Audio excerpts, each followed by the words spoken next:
Olá, sétimo ano, tudo bem com vocês?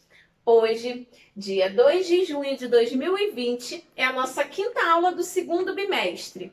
E aí, passou rápido, né? O mês de maio, já estamos no mês de junho. Graças a Deus, né? Já agradeceu a Deus pelo dia de hoje? Se não, agradeça, devemos ser gratos sempre. E agora, vamos dar início à nossa aula, fazendo a correção dos exercícios da nossa aula passada, ok? Então, pegue aí o seu livro e o seu caderno. A primeira correção é do conteúdo do livro, tá? Então, vamos lá. Página 42.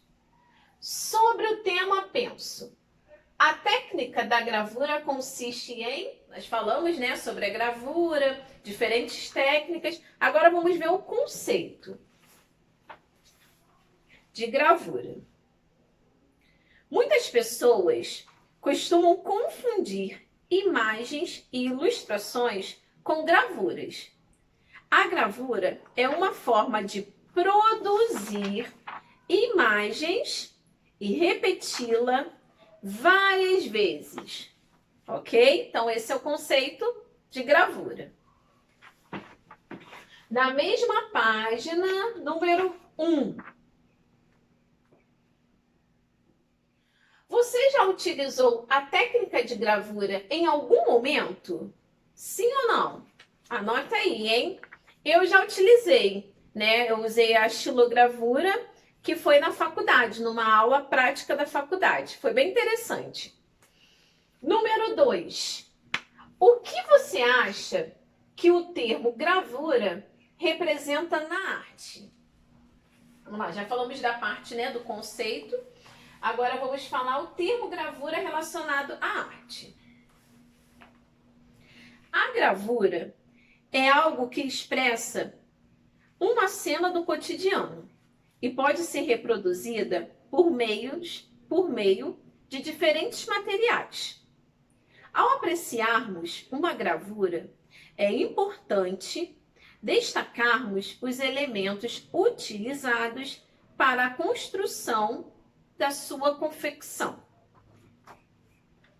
A gravura depende não só do trabalho do artista, mas também do trabalho do impressor. Ou seja, o artista, muitas vezes, também é um impressor. Ok? Então, essa é a relação da gravura com a arte. Dando continuidade à correção dos exercícios do livro, agora, aqui na página, deixa eu conferir, 45. Página 45. Para conhecer um pouco mais sobre os artistas da estilogravura brasileira, pesquise e registre alguns dados sobre J. Borges, é o nosso primeiro artista, tá? Vamos falar um pouquinho sobre ele e em seguida eu já vou mostrar duas imagens. Já vou até posicionar aqui a imagem. Então vamos lá. Aos 21 anos, José Borges resolveu que iria escrever cordel. Foi quando fez o encontro de dois vaqueiros no sertão de Petrolina, que foi estilogravada por mestre de lá, que vendeu mais de 5.000 exemplares em 2 meses. Olha só, muito rápido, né? Como não tinha dinheiro para bancar um ilustrador, José Borges resolveu fazer ele mesmo. Começou a entalhar na madeira e desde então começou a fazer matrizes por encomenda e também para ilustrar os mais de 200 cordéis que lançou ao longo da vida, né? Então ele é um artista muito conhecido e fez muito sucesso, muito mesmo. Nós podemos ver que mais de 200 exemplares. Aqui vocês, né? Essa aqui é a imagem do artista, né? Que ele já morreu, José Borges. E aqui uma de suas obras, né? Da estilogravura, uma gravura. Nosso próximo artista é Marina Então vamos lá falar um pouquinho sobre Marina Karam. Marina Karam foi pintora, escultora, desenhista, gravadora e ilustradora. A artista constrói uma figuração de características expressionistas dentro de uma temática social, apresentando em seus trabalhos personagens anônimos das grandes cidades e das manifestações folclóricas. Então, a temática dela favorita é festas e manifestações folclóricas. Então, vamos lá. Nessa daqui é uma obra que vocês já podem... Nessa daqui... Rapidinho, deixa eu voltar. Essa daqui é que está no livro, tá? Um exemplo de gravura, feita pela estilogravura técnica. E aqui embaixo, a artista e outra gravura, né? Que ela retratando o cotidiano das pessoas lá do sertão, que trabalham na área rural. Agora vamos falar um pouquinho sobre Gilvan Samico.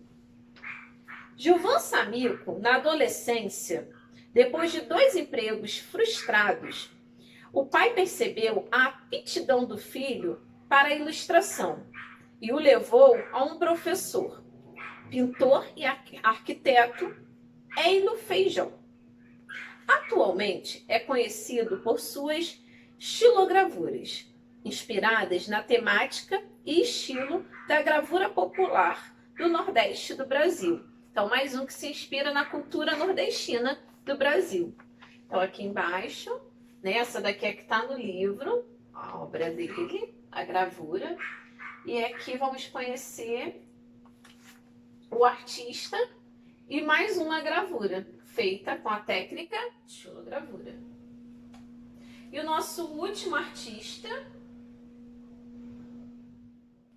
Hansen Bahia. Hansen Bahia encontrou os motivos de maior inspiração para as suas estilogravuras nas cenas que se apresenta escavando a madeira traço a traço.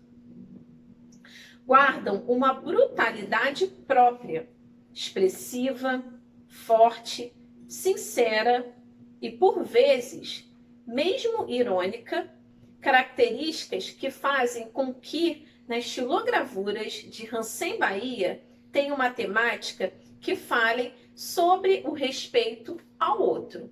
Então, Hansen, ele coloca muito respeito ao próximo, respeito ao trabalho do próximo também. Então, aqui vocês podem observar essa gravura.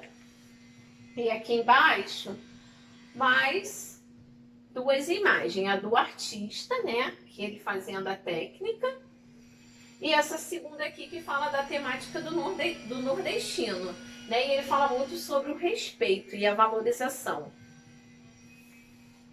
E no caderno, agora vamos fazer a correção do exercício do caderno. Peguei seu caderno. E no caderno, fazer uma obra utilizando a técnica de estilogravura no isopor. E aí, você fez? Então vamos lá? Olha aí, vê se está certinho. Eu coloquei aqui mais 2 exemplos. Eu tenho certeza que você fez direitinho. Caprichou, hein? Não esqueça, ó, de fazer a impressão numa folha, né? Ao seu gosto, da cor que você preferir, e pegar essa imagem aqui da folha e anexar lá no caderno, tá? Não esqueça de colocar um título, dá uma olhadinha aí. Você colocou título para a sua obra? Sim? Então tá correto. Então aqui, 2 exemplos, tá? Essas 2 obras são feitas, tá? Com isopor. Agora vamos para os exercícios da nossa aula de hoje? Sim? Então vamos lá. Anota aí os conteúdos da nossa aula de hoje.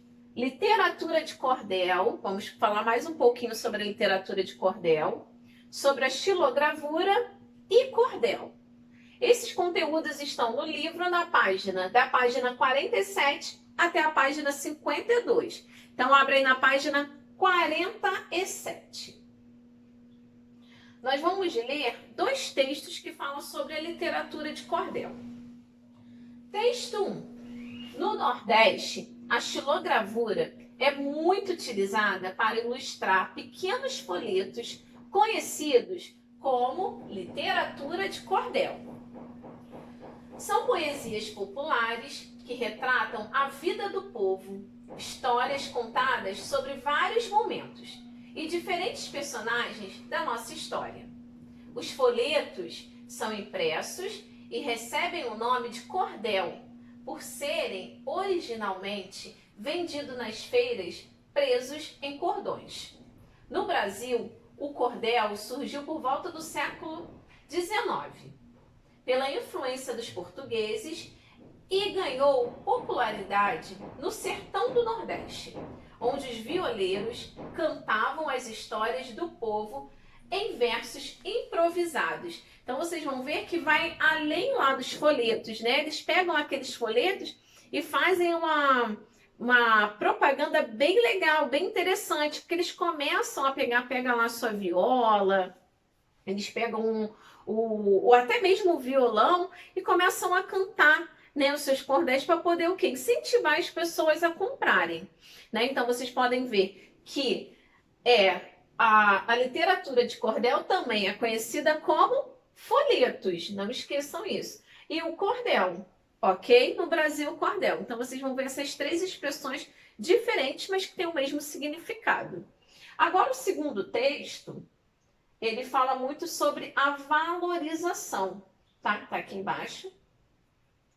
Eles falam um pouquinho sobre a valorização do cordel. Evidente, matriz do cordel do Brasil, revista Continente. O cordel, feito hoje no Brasil, mantém coerência com a secular tradição poética da cultura nordestina. Né? Então, será que hoje em dia eles ainda fazem referência a essa cultura nordestina ou não?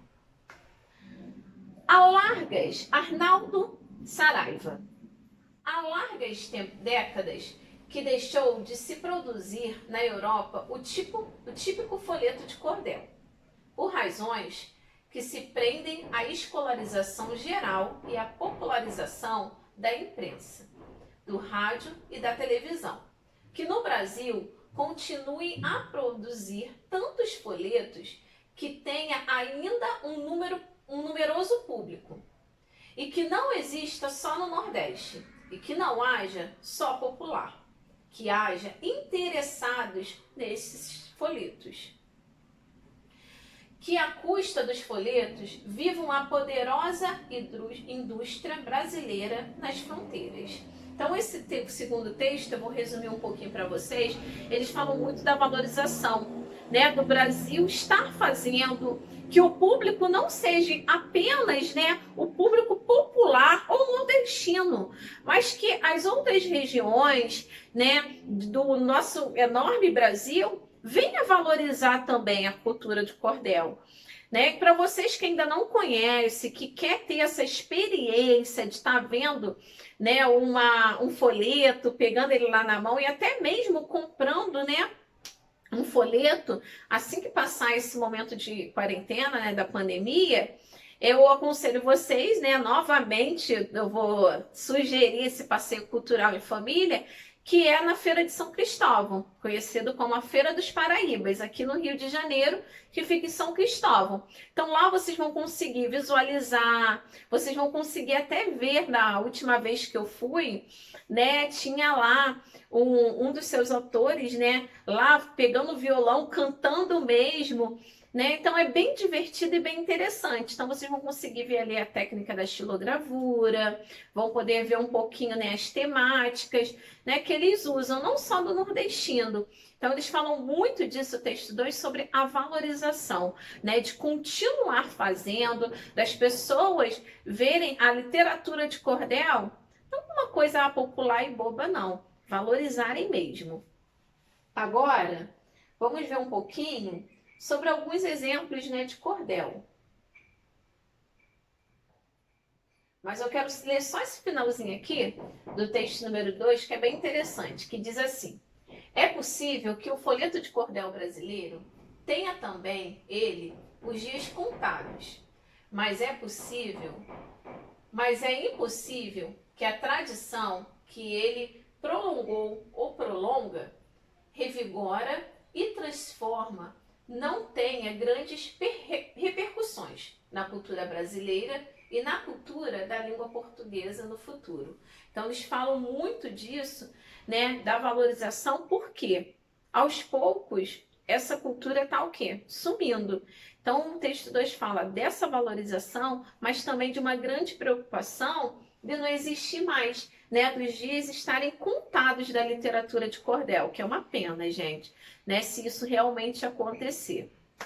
Mas vamos fazer com que isso não aconteça. Então, assim que você tiver uma oportunidade, vai lá valorizar, vai lá na Feira de São Cristóvão, compre os seus folhetos, né, e faça a leitura em casa.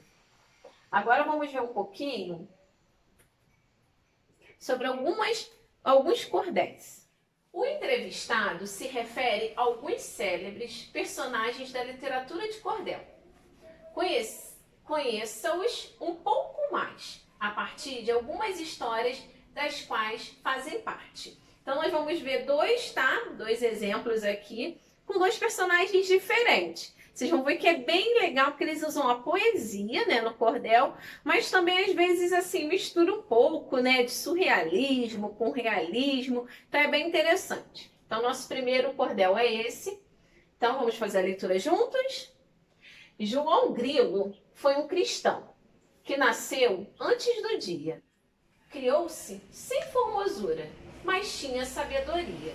E morreu depois das horas, pelas artes que fazia. E nasceu de 7 meses. Chorou no bucho da mãe. Quando ela pegou um gato, ele gritou: "Não me arranhe! Não jogue neste animal, que talvez você não ganhe." Na noite em que João nasceu, houve um eclipse na lua e detonou um vulcão, que ainda hoje continua. Naquela noite correu um lobisomem pela rua. Então essa é uma literatura de cordel, né, que usa o surrealismo, né? Então mistura muito um pouco, né, a fantasia com a realidade. E aqui o personagem, né, principal é o João Grilo, né? Agora vamos aqui, ó, os significados, né, de formosura, aquilo que é belo e bonito. Então o João Grilo ele nasceu sem formosura. Então aqui fala que ele não era bonito, não era belo. Furtar, pegar algo que não é seu. E bucho é barriga, né? Que lá no Nordeste é comum eles usarem a expressão bucho para barriga. Agora vamos para o nosso segundo exemplo, que está aqui, que tem por título As Proezas do Seu Lunga. Seu Lunga é cabra de bem, porém muito nervoso. Em perguntas idiotas, o homem perde o gozo. Das faculdades mentais, vira o próprio Satanás. Solta um palavrão trevoso. Certa feita ele levou seu cachorro para um passeio. Seu Zezinho exclamou: "Um cachorro? Eu não creio." Seu Lunga teve um entalo e disse: "Não, é um cavalo. Não está vendo o arreio?" Lunga foi ao restaurante, puxou o banco e sentou. Veio um gentil garçom. Com fineza o perguntou: "Senhor, vai querer comer?" "Não, vim aqui me benzer." No peito, um credo cruzou. Então, né, quer dizer, ele usa para perguntas, né, meio igual falou ali, sem nexo, ele não tinha muita paciência. Agora vamos para os significados dessas palavras. Arreio, peça para montar o cavalo. Fineza, delicadeza, elegância. Gozo, alegria, felicidade. Sarau, reunião com a finalidade literária. E trevoso, sombrio, tenebroso, ok? Agora, vamos colocar em prática fazendo esse exercício. Esse exercício está adaptado, que seria uma atividade em sala, em grupo. Então, vocês terão que fazer individualmente, tá? Irão pesquisar folhetos de cordéis. Eu já dei 2 exemplos na nossa aula, mas vocês irão pesquisar outros. Depois que vocês pesquisarem, lá no seu caderno, vocês irão responder as seguintes questões. A. Qual é o título do cordel? Anota lá. B. Há personagens? Quais? C. Qual é o tema desenvolvido na história? D. Faça uma pesquisa sobre a autoria do cordel. O autor ou a autora escreveu outros títulos? E letra E. Quais as suas influências literárias? Ok? Então, coloca lá a escolha. Pode ser, professora, eu posso escolher mais de um cordel? Pode sim, não tem problema nenhum. Agora, vamos dar continuidade na página 50. Mas antes disso, vamos observar esses folhetos aqui, ó. Algumas imagens de diferentes folhetos, né? Ou literatura de cordel, como é conhecido também, ou como cordel, e aqui outros. Então, se você, além da pesquisa, você quiser complementar a sua atividade fazendo, né, uma ilustração sobre o folheto que você pesquisou, fique à vontade, pode fazer, vai enriquecer muito a sua pesquisa. Agora vamos para o exercício, tá, da página 50. O artista japonês, que tem um nome bem difícil, que a pronúncia é bem difícil, que é Katsushika Hokusai, fez vários trabalhos com a técnica de xilogravura. Em sua obra, a seguir, é possível ver a imponente força da natureza. Observe a imagem e responda. Então, aqui, ó, tá? Um exemplo que é a grande onda. A onda, perdão. Hokusai, artista japonês, pintor e gravurista, conhecido pela sua série de obras intitulada 36 Vistas do Monte Fuji. Então, né, que vocês estão vendo um pouquinho, né, podendo observar essa obra dele. De acordo com essa imagem, vocês irão responder a pergunta A e B da página 50. Para facilitar, tá, vocês, porque aqui a imagem não está bem detalhada, né? Eu separei uma outra imagem, eu vou deixar aqui para vocês conseguirem observar, tá? E vou fazer a leitura das perguntas aqui no livro. Me acompanha aí. Então vamos lá. Pergunta A. Hokusai retrata a crista da onda que está prestes a esmagar os barcos. Quais elementos na imagem nos dão essa informação? Então, aqui, ó, vocês podem observar a onda e aqui, ó, os 3 barcos, ok? Então, quais informações aqui que dá a entender que essas ondas irão esmagar esses barcos? Hein? Ó, aqui, ó, quais elementos? Bem, letra B. Há 3 Oksharibunner, que são barcos de alta velocidade usados para carregamento de peixes vivos para o mercado da baía japonesa. Aqui, ó, vocês podem observar os 3 barcos. Em cada barco há 8 remadores, se segurando ao máximo em seus remos, e 2 passageiros. Na obra não fica claro o que acontece com os tripulantes. No entanto, o que você acha que a cena representa? Tá? Então aqui vocês podem observar aqui, ó. Tem aqui, né, as pessoas que fazem referência que estão no barco. E o que você acha, gente, que essa cena representa? Né? Será que representa algum momento de dificuldade desses pescadores? Né? Porque quando você vai lá, né, comprar lá ou na peixaria, né, nós não sabemos o tamanho da dificuldade que eles passam. Será que ele é um artista que quis retratar isso? Qual a sua opinião? Anota aí. Agora vamos continuar aqui as perguntas, só que agora da página 51. Estamos finalizando, quase finalizando a nossa aula. E número 1. Pesquise e escreva o significado das palavras. A. Gravura. B. matriz. C, litogravura. E D, xilogravura. Ok?